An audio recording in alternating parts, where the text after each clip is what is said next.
Welcome back to the Midday Reset. My name is Antoinette, and thanks for taking a break with me today. Everyday life can get stressful as we move through responsibilities and commitments, and it's nice to take a break or two. This Midday Reset is meant to serve as a mini mental vacation for your brain as you deal with it all. Let's start by clearing our space with a nice deep breath in and out.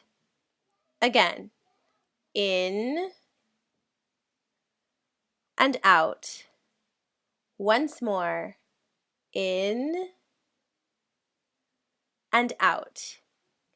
Today, I want to talk to you about self-love. You might hear that and think, but isn't that what you always want to talk to me about?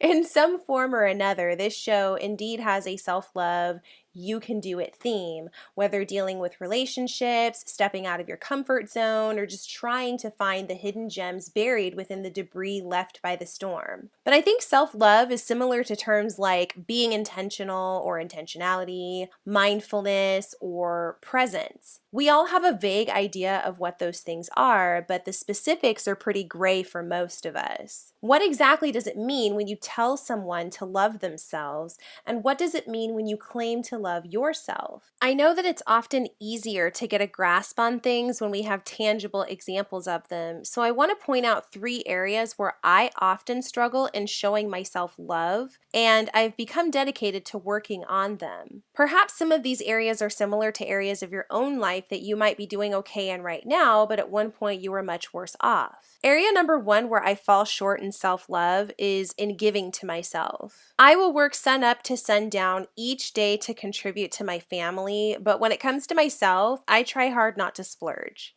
Even the fact that I just called the idea of giving something to myself splurging is problematic because that implies that the money spent on myself is extravagant and somehow above and beyond what I should be budgeting for. But it's not. I'm worth it. When I don't do for myself, I can feel my self-worth start to plummet. And when my self-worth plummets, I'm a terrible wife, terrible mom, terrible neighbor, terrible daughter. All I want to do is sit in bed and cry about how everything bad is happening to me. I become annoyingly self-centered, anxious, and grouchy.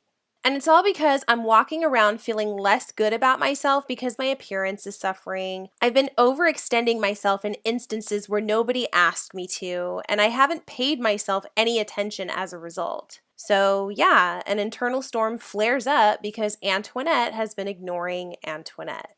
The next area where I fall short in loving myself is in performing acts of service for myself. This is different from simply giving to myself because when I give to myself, I actually budget for myself to buy items that are not strictly necessities. When I perform acts of service for myself, I do things that help make my life easier later on. This is planning my days in a way that allows me to maximize every minute of every hour to juggle chores, children, full-time work, and leisure. This is doing chores not because I love to clean, but because I deserve to live and work in a clean environment. It's easier to start the day when things are organized, and I've put things back where they're supposed to go, when I've placed the tools I need to do my jobs well in the appropriate spots. This is how present Antoinette sends little wrapped boxes with bows on top to the Antoinette of the future. I know myself now well enough to know that at 7 p.m. when I'm dog tired, that isn't when I want to start folding laundry. So I try to tackle tasks like that earlier in the day so as to make for lighter, easier evenings for myself. It took me a while to catch on to this, you guys. I used to work against myself and make things harder when I didn't need to. Lastly, I tend to come up short in providing words of affirmation to myself, though I have gotten a lot better at this in recent years. If you're listening to this and you have anxiety like I do, what I have found so far is that at first, it's about shutting down the negative thoughts when they rise up, not so much about just not having negative thoughts at all. I mean, that's the goal, but getting to a place where you do not have a negative thought whatsoever while still maintaining a realistic sense of self is hard. It's really hard, you guys. Be patient with yourself. Instead, just turn away from the negativity when it tries to take your focus. It's pretty flimsy, really. You can bat it out of the way like tissue once you realize what's going on. And it will bubble up again, and you can shut it down again. We cannot have the good thoughts without the bad ones, unfortunately. So we need these negative thoughts in the same way we need that butt of the onion that gets thrown into the big pot of stew to cook. It holds a lot of flavor, but it's ugly and nobody actually wants to eat it. Same thing with your negative thoughts. No, you don't want to grow those into manifestations, but without the biting parts of us that give us character, we wouldn't be who we are. The painful pieces help determine our flavor, so to speak. But a way to cancel all of these out is to just say kind things to yourself.